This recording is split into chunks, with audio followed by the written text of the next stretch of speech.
Hi friends, welcome to our Sainila cooking.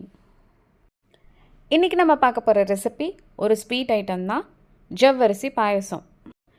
ஜவ்வரிசி பாயசம் யாருக்கெல்லாம் பிடிக்குதோ இல்லையோ, கிட்ஸுக்கெலாம் ரொம்பவே பிடிக்கும். அதில் ஜெல்லி ஜெல்லியாக இருக்கிறதுட்டு அவங்க ரொம்ப விரும்பி சாப்பிடுவாங்க. ஜவ்வரிசி எதுவும் குலையாமல் இந்த மாதிரி முத்து முத்தாக இருக்கணும். அந்த மாதிரி பாயசம் எப்படி பண்ணலாங்கிறது இந்த வீடியோவில் பார்க்கலாம். ஒரு சாஸ்பேன் எடுத்துக்கலாம். அதில் நான் 350 ml தண்ணி எடுத்து வச்சுருக்கேன். அதை நம்ம இதில் ஊற்றிக்கலாம். தண்ணி நல்லா கொதி வரட்டும், அது வரைக்கும் நம்ம வெயிட் பண்ணலாம்.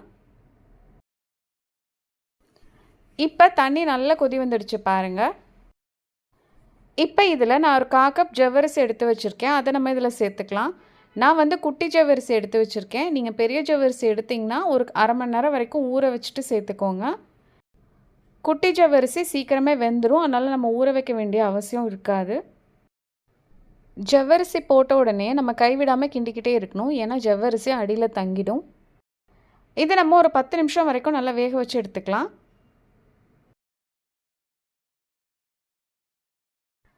இப்போ ஒரு 10 நிமிஷம் ஆயிடுச்சு. நம்ம ஜவ்வரிசியை பார்த்தா அது நல்லா டிரான்ஸ்பரண்ட்டாக தெரியணும். அப்படி இருந்துச்சுன்னா ஜவ்வரிசி வெந்துட்டுன்னு அர்த்தம். இப்போ நம்ம ஜவ்வரிசி முக்கால்வாசி வெந்துடுச்சு. இப்போ இதில் நான் 200 ml பால் எடுத்து வச்சுருக்கேன். அதை நம்ம இதில் சேர்த்துக்கலாம். சேர்த்து நல்லா மிக்ஸ் பண்ணி விட்டுடலாம்.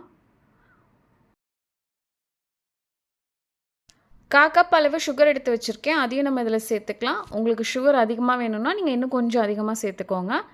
நாட்டு சக்கரை கூட சேர்த்துக்கலாம், அதுவும் நல்லாயிருக்கும்.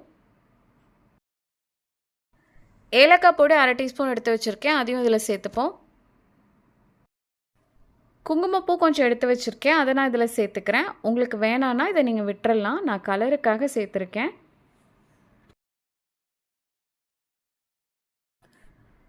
பாயசம் கொதிக்க கொதிக்க பாருங்கள், நம்ம குங்குமப்பூவோட கலர் நல்லா சேஞ்ச் ஆகிக்கிட்டே வருது.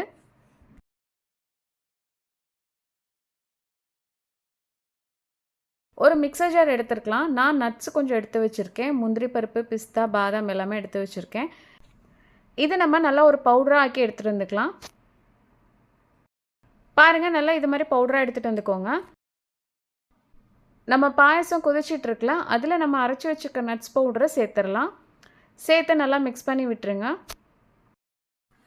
நட்ஸ் பவுடர் சேர்க்குறது விட்டு நமக்கு நல்லா டேஸ்டியாகவும் பாயசம் நல்லா திக்காகவும் கிடைக்கும். நெய்யில் வறுத்த முந்திரி பருப்பு, காஞ்ச திராட்சை இது ரெண்டுத்தையும் இதில் போட்டுக்கலாம். போட்டு நல்லா மிக்ஸ் பண்ணி விட்டுறலாம். இந்த ஸ்டேஜில் உங்களுக்கு எந்த அளவு திக்னஸ் வேணுமோ அந்தளவு தண்ணி ஊற்றி அட்ஜஸ்ட் பண்ணிக்கோங்க. ஆறுனதுக்கு அப்புறமேட்டு இன்னும் கொஞ்சம் திக்காகும் நமக்கு. பாயசம்னாலே நான் கண்டிப்பாக கண்டன்ஸ் மில்க் சேர்த்துருவேன். ஸோ 2 டீஸ்பூன் கண்டன்ஸ் மில்க் சேர்த்துக்கோங்க. உங்களுக்கு வேணான்னா நீங்கள் விட்டுருங்க.